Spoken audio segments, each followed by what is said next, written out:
Chapter 10. Governor Clement L. Walker was furious when Riccardo Montanari dropped off the $25,000. They were huddled in the mansion's library, where the feds had hidden a bug every 10 feet. The bugs were hot. Downtown, in a nondescript building, the hard drives were whirring and recording every word that was said. The governor sputtered, and his face turned red. His fists clenched and unclenched. Then he managed to get out a few words. Hisses, really. "Some bitch stole my money!" Johnny tried everything with the guy, put the fear in him. "Oh? Carved up Mr. Harrow's girlfriend. Nothing structural. What's that mean?" The governor's face paled. "How seriously did he injure her?" "He carved Victor's name in her tits." "Damn! He cut her up and turned her loose to call the cops on him? On us?" "Nah, she was sound asleep when it happened. Wouldn't wake up even if you engraved her tits." "Oh, hell." "Hey, Your Honor, you said we should put the fear in Victor Harrow. Consider it done." "Yes, and I also said nothing broken and nothing that shows." "Relax, this don't show." "Damn." "Well, what's done is done. Now what about the $75K he owes me? That's my money he's holding out." "Swears he ain't got it." "Well, I've got the AG looking into that. He's got assets, we'll find them. Which reminds me, let me call Bob Amastagio and see where we are with that." Governor Walker hit 9 on his iPhone. Speed dial had the Attorney General on the line in seconds. This time, a cell phone monitor sparked to life and recorded the conversation on the same hard drive downtown. "Hey, Clement, what's up?" Robert F. Amastagio answered. "We got anything yet on that Victor Harrow down in orbit?" "What do you mean? Have we found assets?" "That's exactly what I mean." "There's a lawyer down there named Fletcher Franny. Fletcher is the chairman of the Hickam County Democrat Party. He's been through every public record in the county. Plus, he swiped a copy of our Mr. Harrow's tax returns last 5 years. Franny tells me there's nothing that doesn't have a huge lien. The guy's judgment proof. We got nada." "Thanks," the governor said, and clicked end call. He turned back to Bang Bang Montanari.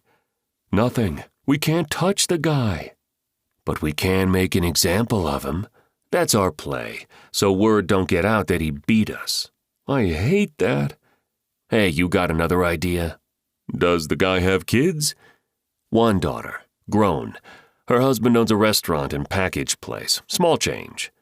"Any equity there we can get to?" "Guy's only had it 5 years. He's still paying interest on the notes. No equity." "Damn it all. So what do we do?" Bang Bang Montanari spread his hands and looked firmly at the governor. "You got but one play. We take him out. Make an example." "Damn." "Just give me the word. We can make it look like the girl did it." "What girl?" "The chick Johnny engraved. She has a motive to hurt Victor back." "I like that." "I knew you would." "All right, get it done. Just don't report it back to me, yes?" "Done." Victor Harrow frowned at his lawyer and shook his head. "No, we don't turn over the name of the guy that did this. That gets me killed." Bill Johansson III nodded. "Because the guy's connected." Johansson was a bear of a man. Michigan law, first in class, and had once worked at Brown and Dewar in Chicago, an 800-lawyer firm, where he had become a senior partner in the unheard-of record time of 34 months. Following that coup, he had cashed in his equity, taken his several million in cash and bonuses, and headed south to start his own firm back in his hometown. A lifelong dream. But he still had the same insurance companies in his pocket that had loved him in Chicago. He did the defense work, civil and workers' comp, for no less than 22 carriers all over downstate Illinois. Against his better judgment, Johansson Hathaway had been allowed to grow to 8 lawyers when Bill had put down his foot. "No more," he said. "If I can't review its files personally, then it can get me in trouble. I need more control. No bigger." Clint Hathaway, his partner, could only agree. Bill held all the cards, and Clint was in the game only because he had been in the right office set up at the right time when Bill had come back to town looking for space and a partner. 8 lawyers, no more, no less, and Bill controlled them all with an iron fist. "So you're afraid to turn over this Johnny Bladoni's name," said Johansson. "I appreciate that." Victor closed his eyes. "More than that, the guy's not only connected, he's the nephew of Riccardo Bang Bang Moltinari." "How do you know this?" "I've been dealing with the guy since forever. I know all of them." Bill Johansson III made a note on the legal pad that said, Harrow in all caps across the top. Subject related to Chicago, uncle, nephew. Johansson didn't use names in case his files were ever subpoenaed or seized. The feds had a new habit of seizing the legal files of certain lawyers who defended bad guys. Among other things, Johansson was one who defended just the kind of bad guys the government was very interested in. He knew Bang Bang Moltinari's name and knew what he did, but he didn't think he'd ever defended any of his middlemen or the lower echelon. Button men and some drug mules, that was about the extent of his involvement with the Chicago mob. He smiled to himself. It could never be said he had a conflict of interest, representing Vic Harrow in a case involving the Chicago mob. Would that be an ethical violation? He mused while he made his notes. Bill Johansson III was 55, played racquetball competitively on weekends, seniors but still, and had been married to Gretchen Johansson for 35 years. He was loyal to his wife, he was loyal to his clients, and he was especially loyal to the insurance companies that were forever hiring him to defend their policyholders, and even, once or twice a year, the insurance company itself when it was sued for bad faith. It was said he had never lost a trial for an insurance client. It was also said he had never lost a criminal trial. 30 years ago, there had been a traffic violation and prosecution that he had lost, but that was chalked up to the fact his client hadn't bothered to show up for trial, and the state trooper wouldn't give him the foundation he needed to admit certain photographs into the case. That one had come back guilty, and even now, 30 years later, he sometimes couldn't sleep thinking about that case. He prepared his cases with all the attention a surgeon gives a new procedure he must learn. He knew where to cut, where to dissect, where to sew, and when to close. Never once in his professional life had he gone to court with anything less than his own statements in detailed outline form, and cross-examinations and direct examinations written out, complete with expected witness responses, beforehand. In short, nothing was going to happen in that courtroom that he hadn't anticipated and made full preparation to resist or encourage. "Here's something I bet you didn't know," Bill Johansson said. "My little bird at the courthouse in orbit tells me that Fletcher Franny had been going over your public records." Victor's heart thumped. "Looking for what? Did they know?" "Grantor-grantee indices, looking at all your real estate transactions. UCC financing statements to see what trucks and equipment and tools you own. Tax records to determine values of your assets based on their tax appraisal. Everything on you there. Franny went through and made copies." "Who the hell would he be working for?" Johansson shook his head. "Unknown. That's what I wanted to ask you." "No clue." "Is he connected to Thaddeus Murphy?" "Not that I know of. I've never seen them together." "Would Franny be on the clock for Murphy?" "Doubtful. Thaddeus Murphy doesn't have that kind of money he could afford to pay anyone. From what I hear, he's destitute, lives like a monk, doesn't drink or smoke, doesn't hang out with questionable women, nothing we can use against him." "Sounds like me at that age," Johansson laughed. "No exposure means no pressure points. Smart man." "Suppose so. What if you were to call Franny, ask him what the hey?" "Might work," Johansson said, a thoughtful look creasing his forehead.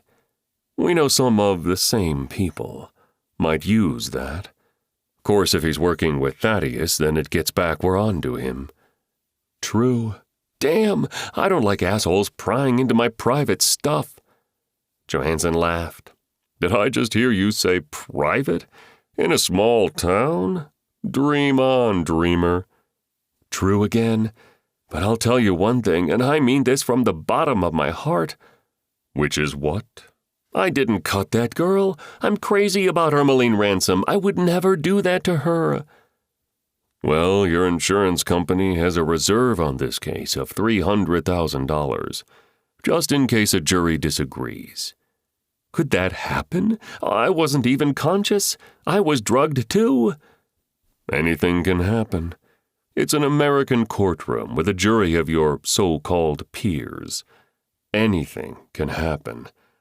Except we're going to micromanage things, so we lessen the odds of some of the negative things happening."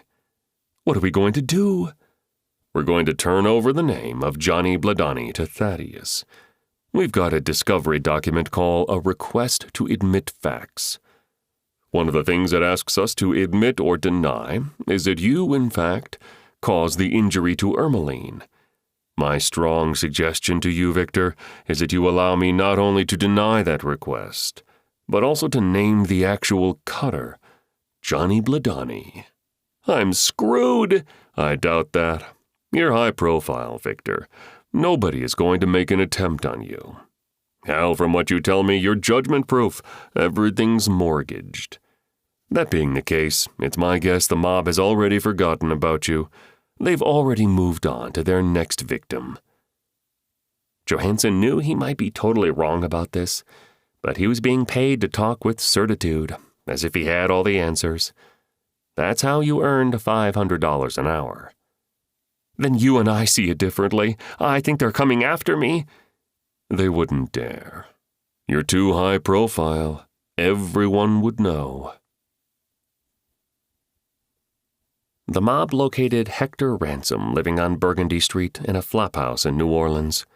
He had been working offshore for BP, helping that obnoxious institution continue to hide the billions of dollars of damage it had done to the Gulf of Mexico during the great oil spill of 2006. 3 years after the spill, tar balls could still be found on the Mississippi coast. In July 2013, the discovery of a 40,000-pound tar mat near East Grand Terre, Louisiana, prompted the closure of waters to commercial fishing. Hector Ransom had been busy at $125 per hour, working on a dredge around and through that horror story. While it was true BP paid extremely well for his services, Hector rarely saw any reason to send any part of that back home to his ex, Ermeline Ransom, for his son Jamie's child support. "You're needed back home, in orbit," the thugs told him. When he resisted and he told them Hickam County had a warrant out for him, the men hurt him. As usual, the injuries were invisible to other citizens, but in reality, he pissed blood for weeks after, and he was missing the second toe of his right foot. 3 days later, Hector was sitting in the lounge of the Sangamon Grill in Springfield, nursing a draft beer, waiting to meet someone he knew only as Johnny. He had been told the man would introduce himself, that he had Hector's picture on his cell phone. He should follow Johnny's orders exactly to the T, or they would be back. Next time, they told him, if they had to come back for him again, it would be the whole foot.